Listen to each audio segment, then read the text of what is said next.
জায়গায় থাকছে, একজন গিটার একজন এসে একজন একটা শাড়ি পছন্দ করছে আর তিনজন ওইটা হামলা করছে। অনেক সময় গ্যাঞ্জাম বাজে গেছে। এইরকম ব্যবসা ছিল আমাদের নিউ মার্কেটে। আর এখন ঈদের সময় আমরা বসে থাকি। আমার দোকানে 7 জন কর্মচারী ছিল, এখন আমি 3 জন চালাই, সেই 3 জনই বসে থাকে। অথচ সেদিকে খেয়াল নাই কে দিয়ে মার্কেটটা কি করে চলবে, সেদিকে খেয়াল নাই। তাদের খেয়াল আমাদের সভাপতি সাহেব সবসময় বলে, কে দিয়েতেও বলে, ওনারা ইস্ট ইন্ডিয়া কোম্পানি হইতে, ওনাদের টাকা দরকার, শুধু টাকা। ব্যবসায়ী মরে যাক, দোকান বন্ধ হয়ে যাক, দোকানদার মরে যাক, ওনাদের চিন্তা নাই মার্কেটে কি হচ্ছে, চিন্তা নেই। ওনাদের টাকা রেভিনিউ বাড়াবে। কিভাবে রেভিনিউ বাড়াচ্ছে দেখেন, গেটের পাশে ওনারা স্টল দোকান করে দিয়েছে। গেটের পাশে এরকম দোকান করলে গেট দেখা যায়, অথচ ওনারা দোকান করে দিয়েছে। আমরা প্রতিবাদ করি নাই যে ঠিক আছে থাকে, একটার পর একটা দেখেন স্টল বসাচ্ছে, বাইরে কিভাবে স্টল বসাইতে তারা চাঁদাবাজি করতেছে। আরেকটা জিনিস খেয়াল করেন, ওনারা এই কিছুদিন আগে গ্যারেজ লিজ দিচ্ছে। গ্যারেজ লিজ দিতে, গ্যারেজ লিজ দিতে পারে, লিজ দিতে পারে। আগে লিজ দেয় নাই, আগেও তো মোটর সাইকেল রাখতে লিজ দিতে। তবে মোটর সাইকেল লিজ দেওয়া ঠিক আছে, তবে আমি কেবিএর কাছে অনুরোধ করব, যেহেতু আমরা মার্কেটের দোকানদার, আমাদের মোটর সাইকেল থাকে, গাড়ি থাকে। আমি দোকানদার, আমার গাড়ি থাকলে আমি কেন টাকা দিব? আমার স্পেস আবার থাকবে, আমার দোকানদার, আমার জন্য স্পেস থাকবে। আমার গাড়ি থাকলে গাড়ির স্পেস থাকবে, মোটর সাইকেল থাকলে মোটর সাইকেলের স্পেস থাকবে। আমি টাকা দিব না, আমার মার্কেটে আমার স্পেসও আমার।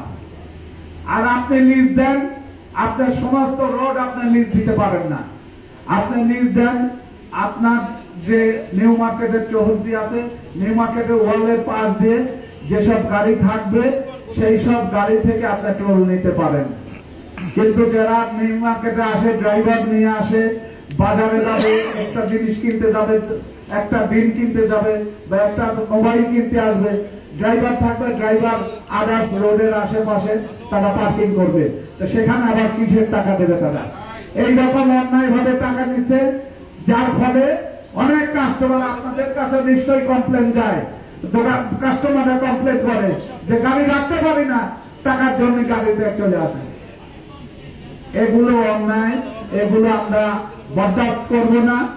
আমাদের সম্মানিত সভাপতি সাহেব, উনি যদিও অসুস্থ, তারপরেও কিন্তু ওনার ভিতরের উদ্দীপনাটা কমে নাই।